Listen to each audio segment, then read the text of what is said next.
Hello guys, இன்றைக்கி நம்ம ரொம்பவே டேஸ்டியான அப்புறம் ஹெல்த்தியான வால்நட் பனானா கேக் எப்படி செய்கிறதுன்னு பார்க்கலாம். அதுக்கு ஃபஸ்ட்டு பார்த்தீங்கன்னா நீங்கள் மைதா எடுத்துக்கோங்க. மைதா கூட பேக்கிங் பவுடர், பேக்கிங் சோடா ரெண்டையுமே மிக்ஸ் பண்ணி நல்லா கலந்து வச்சுக்கோங்க. அது நல்லா மிக்ஸ் ஆகும்போது தான் கேக்கில் அங்கங்கே போய் பேக்கிங் சோடா, பேக்கிங் பவுடர் வந்து தங்காமல் இருக்கும். இதோட அளவுகள் பார்த்தீங்கன்னா மைதா ஒரு 300 grams, baking powder 2 teaspoon, baking soda 3/4 teaspoon போட்டிருக்கேன். மூணையும் போட்டு நல்லா சலிச்சு வச்சுக்கோங்க. சலிச்சு வைக்கும்போது உள்ள ஏர் பபிள்ஸ் நல்லா ஃபார்ம் ஆகி நல்லா கேக் சாஃப்டாக கிடைக்கும். மற்ற இன்க்ரீடியன்ட்ஸ் என்னென்ன தேவைன்னு பார்க்கலாம். இப்போ நம்ம மைதா கூட பேக்கிங் பவுடர், பேக்கிங் சோடா கலந்து வச்சுருந்தோம் இல்லையா, அந்த மிக்ஸை வச்சுருக்கேன்.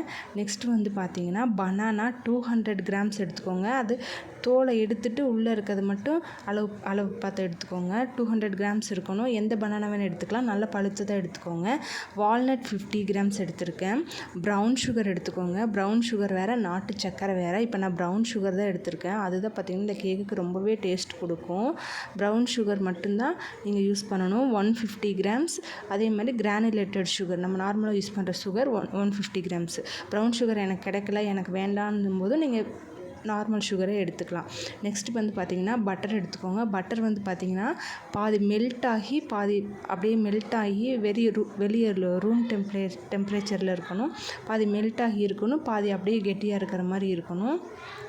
நெக்ஸ்ட்டு வந்து பார்த்திங்கன்னா எக் எடுத்துக்கோங்க. வெண்ணிலா எசன்ஸ் தேவையான அளவு எடுத்துக்கோங்க. இதுக்கு எக்கு 2 வந்து ரொம்பவே போதுமான அளவு தான். அதிகமான எக் எடுத்திங்கன்னா ஏற்கனவே இந்த கேக் ரொம்ப சாஃப்டாக இருக்கும், அப்புறம் ரொம்பவே சாஃப்டாயிரும். அதனால் 2 எக் போதும். ஃபஸ்ட்டு பட்டர் எடுத்துக்கோங்க. பட்டர் கூட ப்ரௌன் சுகர் போட்டு நல்லா மிக்ஸ் பண்ணி எடுத்துக்கோங்க. இதுக்கு வந்து பீட்டர் தான் தேவைப்படும். அப்போ தான் அந்த ப்ரௌன் சுகரும், ஏன்னா நம்ம மிக்சியில் போட்டு கிரைண்ட் பண்ணலை இல்லையா, அதனால் நம்மளுக்கு பட்டரும் ப்ரௌன் சுகரும் மிக்ஸ் ஆகிறதுக்கு பீட்டர் தான் தேவைப்படும். அதனால் நீங்கள் நல்லா எடுத்துக்கோங்க. கையில் எவ்வளோ தான் நீங்கள் போட்டு அடித்தாலுமே கை வலி தான் எடுக்கும். அது அவ்வளோ சீக்கிரம் மிக்ஸ் ஆகாது. அது கூடவே சுகர் எடுத்துக்கோங்க. இல்லை எனக்கு ப்ரௌன் சுகர் வேண்டாம்னா ஒரே சுகராகவே 300 கிராம்ஸ் எடுத்துக்கோங்க. அப்படி உங்களுக்கு அளவுகள் தேவைப்பட்டுச்சு அப்படின்னா எல்லா அளவுகளையும் நான் டிஸ்கிரிப்ஷனில் கொடுக்குறேன். நீங்கள் அங்கே வேணால் போய் செக் பண்ணி பார்த்துக்கோங்க. அடிக்கடி சைடில் இருக்கிறதெல்லாம் ஃபுல்லாக அப்படியே நம்ம எடுத்து விட்டு மிக்ஸ் பண்ணணும். இல்லைன்னா சைடில் ஒட்டிகிட்டு இருக்கிறது மட்டும் என்ன ஆகும்னா அப்படியே இருந்துடும், சுகர் மிக்ஸ் ஆகாமல் இருந்துடும். இப்போ பார்த்திங்கன்னா நெக்ஸ்ட்டு 2 எக் எடுத்துருக்கோம். எக்கு பார்த்திங்கன்னா அந்த பிக்சரில் பார்த்தாலே உங்களுக்கு தெரியும் எவ்வளோ ஒரு ஃப்ரெஷ்ஷான எக்காக இருக்குன்ட்டு. ஃப்ரெஷ்ஷான எக்கு மட்டும்தான் எடுக்கணும்.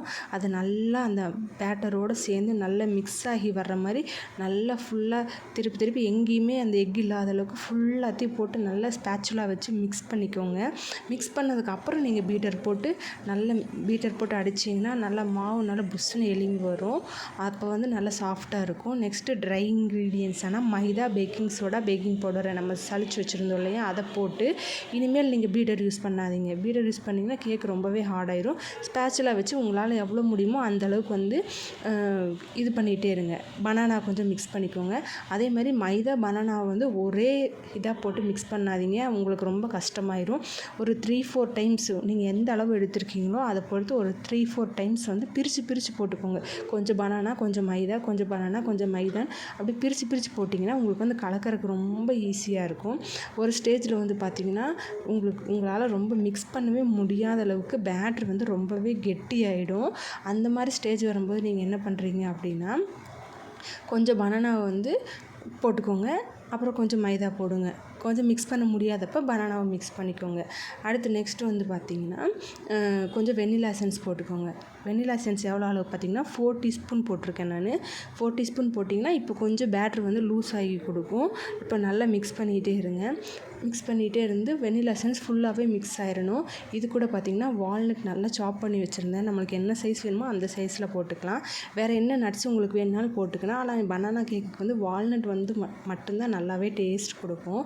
எல்லா இன்க்ரீடியன்ஸையும் நல்லா மிக்ஸ் ஆகிருக்கான்னு ஒன்ஸ் செக் பண்ணிக்கோங்க. செக் பண்ணிவிட்டு நான் இன்றைக்கி வந்து பிரெட் டின்னில் தான் செய்ய போகிறேன். இந்த பிரெட் டின்னோட அளவு என்னன்னு பார்த்தீங்கன்னா 10 இன்ச்சு 4 இன்ச்சு 10க்கு 4ன்னு சொல்லுவாங்க. 10 இன்ச்சு இந்த சைடு 4 இன்ச்சு டின் எடுத்திருக்கேன். இதில் வந்து பார்த்திங்கன்னா நம்ம பேட்ரு போர் பண்ணுவோம் இல்லையா, நார்மல் கேக்குக்கு அப்படியே ஊற்றுவோம் இல்லையா, அந்த மாதிரி ஊற்றக்கூடாது. ஊற்றுனீங்க அப்படின்னா கேக் ரொம்பவே மேலே வெடிச்சு வந்துடும். கொஞ்சம் கொஞ்சமாக ஸ்பேச்சுலாவில் எடுத்து அப்படியே ஈக்குவல் பண்ணிகிட்டே இருங்க. இப்போ நான் பண்ணியிருக்கேன் பார்த்திங்கன்னா, அதே மாதிரி பண்ணிவிட்டு 160 டிகிரி செல்சியஸில் நான் வந்து எனக்கு அதிகமாக இருந்ததுனால 40 மினிட்ஸ் வந்து நான் பேக் பண்ணி எடுத்திருக்கேன். பேக் பண்ணி எடுத்துகிட்டு நல்லாவே கூல் பண்ண விட்டுருங்க. நீங்கள் ஹீட்டோடு அப்படியே கட் பண்ணிங்க அப்படின்னா ஏற்கனவே வந்து பனானா வால்நட் கேக் ரொம்பவே சாஃப்டாக இருக்கும். நீங்கள் ஹீட்டோடு கட் பண்ணிங்க அப்படின்னா ரொம்பவே இது சாப்பிட முடியாமல் போயிடும். நல்லா கட் பண்ணி எடுத்துக்கோங்க. இந்த கேக் கண்டிப்பாக எனக்காக நீங்கள் ட்ரை பண்ணி பாருங்கள். ரொம்பவே சாஃப்டாக நல்ல டேஸ்டியாக ஹெல்த்தியாக இருக்கும். இது போல் வந்து நிறைய வீடியோஸ் பார்க்கணும் அப்படின்னா என்னோடய சேனலை சப்ஸ்கிரைப் பண்ணிக்கோங்க. மறக்காமல் பெல் ஐக்கானை கிளிக் பண்ணிக்கோங்க.